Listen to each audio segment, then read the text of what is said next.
Aceh, jurusan Biologi, Universitas Negeri Makassar. Di sini saya akan melakukan praktikum dari beberapa kegiatan yang ada pada unit respirasi berdasarkan penuntun yang telah saya buat.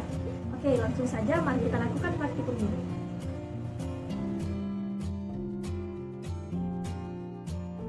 Oke, pada kegiatan pertama ini memiliki tujuan yaitu untuk membuktikan bahwa oksigen dibutuhkan dalam proses respirasi.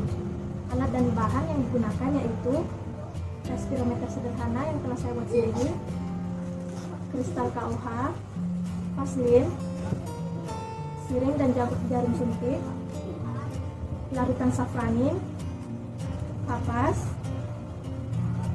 hewan uji, dan di sini saya menggunakan belalang, dan juga stopwatch. Langsung saja ke cara kerjanya. Yang pertama, kita siapkan 2 belalang yang sudah ditimbang hingga kita punya 1 belalang besar dan 1 belalang kecil. Kemudian kita bungkus kristal KOH menggunakan kapas. Di sini fungsi dari kristal KOH yaitu untuk mengikat hasil pernapasan dari belalang. Setelah dibungkus, kita masukkan ke dalam tabung respirometer. Setelah memasukkan kristal KOH ke dalam tabung respirometer, kemudian kita ambil belalang besar. Kemudian kita masukkan ke dalam tabung respirometer.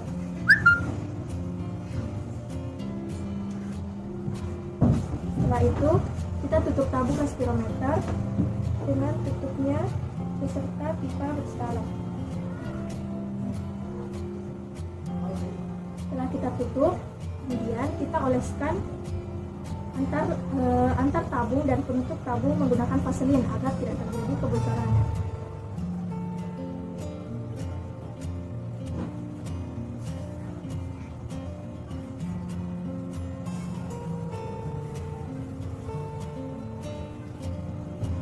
Setelah itu kita letakkan tabung respirometer ke tempatnya.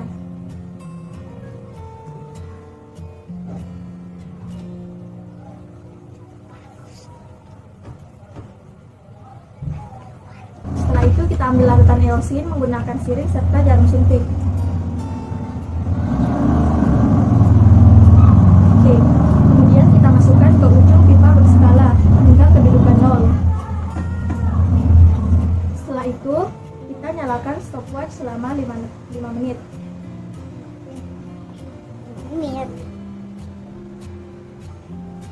Kemudian kita amati setiap 1 menit dan mencatat hasilnya.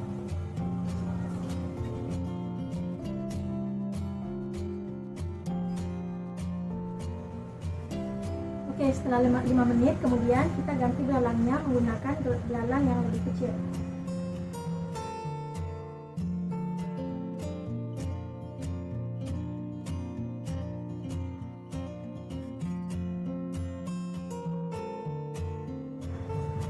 Oke, jadi pada praktikum kali ini dapat kita simpulkan bahwa oksigen dibutuhkan pada proses respirasi dan juga dapat diketahui bahwa kebutuhan oksigen tiap makhluk hidup itu berbeda-beda.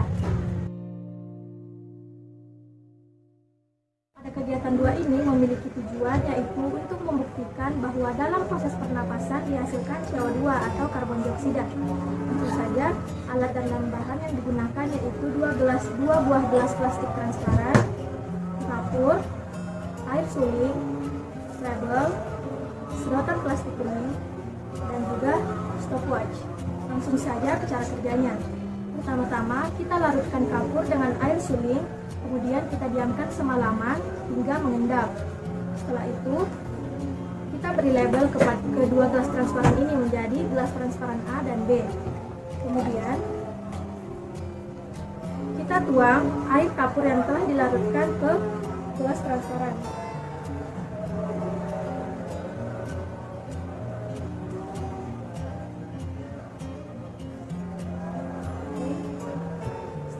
Setelah itu kita tutup menggunakan plastik ini.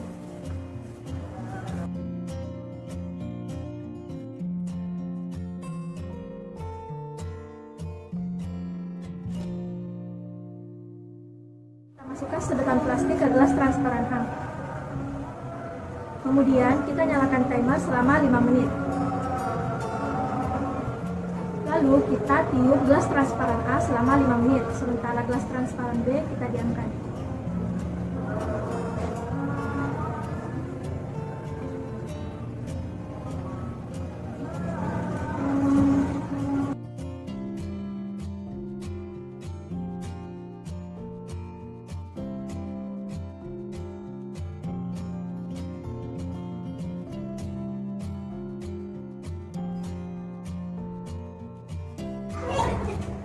Oke, setelah waktu habis 5 menit, kita bandingkan antara gelas transparan A dan B, yang satu kita tiup, yang satu tidak.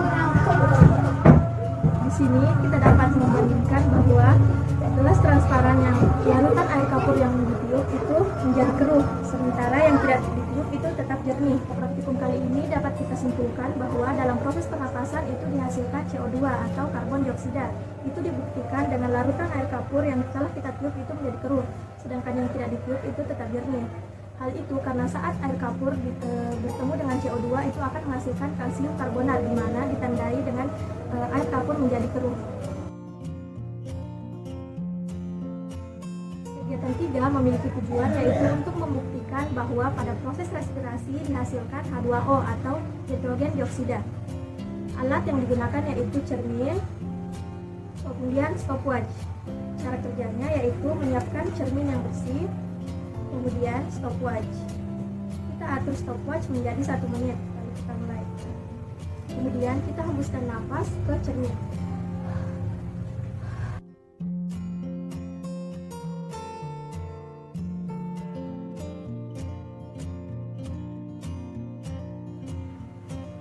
Oke, setelah 1 menit kita dapat melihat bahwa cermin yang awalnya jernih sekarang menjadi buram.